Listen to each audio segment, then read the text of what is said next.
একটা দারুণ ব্যাপার হচ্ছে এই বছর এখন পর্যন্ত খুব সম্ভবত ইরান আমেরিকার যুদ্ধের কারণে পহেলা বৈশাখ নিয়ে বিশেষ কোনো বিতর্ক চোখে পড়েনি, কিন্তু কিছু ক্রিটিক্যাল অ্যানালাইসিস যদি দেখি, কেউ কেউ মনে করে বাংলাদেশে পহেলা বৈশাখের প্রচলনটা করেছে আসলে এরশাদ।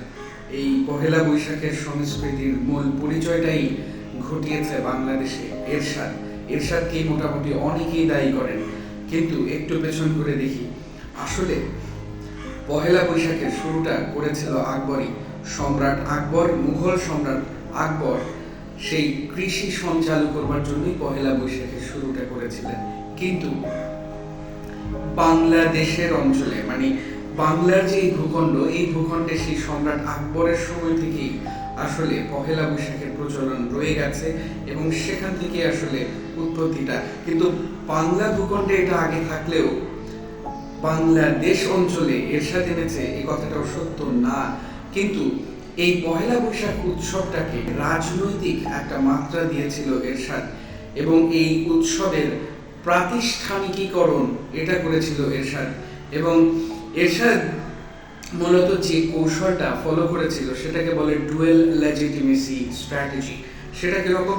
এরশাদ যখন সামরিক শাসক, স্বাভাবিকভাবে সামরিক শাসকদের কোনো বৈধতা থাকে না এবং বৈধতার জন্য এরশাদ এই ডুয়েল লেজিটিমেসি স্ট্র্যাটেজির আশ্রয় নিয়েছিল। সেটা কিরকম? সে একই দিকে ইসলামপন্থীদের খুশি রাখার জন্য রাষ্ট্রধর্ম ইসলাম ঘোষণা করেছে এবং অন্যদিকে নিজের একটা ইমেজ রক্ষা করার জন্য পহেলা বৈশাখকে নিজেকে সংস্কৃতি মনা উদারপন্থী দেখাতে পহেলা বৈশাখ উৎসবটাকে প্রাতিষ্ঠানিকীকরণ করেছিল এরশাদ। এবং পরবর্তীতে এই ধারাবাহিকতা রক্ষা করেছে আওয়ামী লীগ সরকার। তারা এই প্রাতিষ্ঠানিকীকরণ করা পহেলা বৈশাখ উৎসবকে সুসংহত করেছে এবং প্রচারে সহায়তা করেছে। যতভাবে যত ধরনের প্রচারণার জন্য সম্ভব ছিল, পহেলা বৈশাখ নিয়ে প্রচারণা সম্ভব ছিল, পুরোপুরি আওয়ামী লীগ সরকার করেছে। যত ধরনের পৃষ্ঠপোষকতা দরকার ছিল আওয়ামী লীগ সরকার সেটা করেছে। কেন? কারণ আওয়ামী লীগ সরকারের হিসেব ছিল এই যে একটা বিশেষ বুদ্ধিবৃত্তীয় শিল্পী গোষ্ঠী, যাদেরকে সবসময় বুদ্ধিবৃত্তীয় বলা যায় না, কিন্তু এই বিশেষ শিল্পী গোষ্ঠী এরাই আসলে পুরো একটা জনমতকে প্রভাবিত করতে পারে, সরাসরি একটা জনমতকে এরা প্রভাবিত করতে পারে। এই শিল্পী গোষ্ঠী বুদ্ধিবৃত্তীয়, আমি একটা বিশেষ শব্দ ব্যবহার করতে চাচ্ছিলাম, বুঝে নিয়েছেন। কিন্তু এই জনমতকে প্রভাবিত করে ক্ষমতা সুসংহত করার জন্য আসলে আওয়ামী লীগ খুব ভালো কাজ করেছে, প্যাট্রোনাইজ করেছে পহেলা বৈশাখের এই বিষয়টাকে। ইভেন আওয়ামী লীগের আমলে বিশেষ করে 2016 সালে পহেলা বৈশাখ উৎসবটা ইউনেস্কোতে স্বীকৃতি পায়, আন্তর্জাতিক স্বীকৃতি পায়। আসলে কি এগুলো ছিল এভাবে?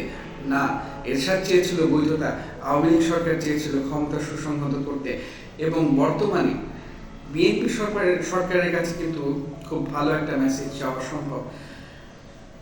কেউ কেউ মনে করে বর্তমানে অনেক শিল্পী গোষ্ঠী এখন পর্যন্ত আছে নিরপেক্ষ, অথবা একটা সময় পর্যন্ত আওয়ামী মনা ছিলেন, তারা একটা সময় নিরাপদ অনুভব করবে যদি কিনা বিএনপি মনে করে তারা পহেলা বৈশাখের এই উৎসবটাকে পৃষ্ঠপোষকতা দেবে। কিন্তু সেক্ষেত্রে একটা ঝুঁকি আছে। ঝুঁকিটা কি? নিশ্চয়ই রক্ষণশীল গোষ্ঠীর বাধা মুখে পড়তে হবে। কিন্তু বাধা মুখে পড়তে গেলেও সংস্কৃতি মনা উদারপন্থী এই জায়গাগুলোকে যদি আসলে যে না ঠিক আছে, আমরা ভিন্ন না, আমরাও সংস্কৃতি মনা, আমরা উদারপন্থী, এরকম কোনো কিছু যদি আসলে সরকার করতে চায় সেটা সরকারের বিষয়। কিন্তু মেসেজটা এরকমই, আসলে সংস্কৃতি, sometimes culture becomes the weapon. So ultimately it is up to the government. 1960 সালে ছায়ানট শুরু করেছিল প্রথম বর্ষবরণ অনুষ্ঠান, আনুষ্ঠানিকভাবে, যেটা ঢাকা বিশ্ববিদ্যালয় অঞ্চলে শুরু হয়েছিল। পরবর্তীতে মঙ্গল শোভাযাত্রা শুরু হয়েছিল 1989 সালে। বাংলার ভূখণ্ডে পহেলা বৈশাখের ইতিহাস এটাই। কিন্তু বর্তমানে কি হবে, আগামীতে কি হতে যাচ্ছে, we never know, but every government has a strategy.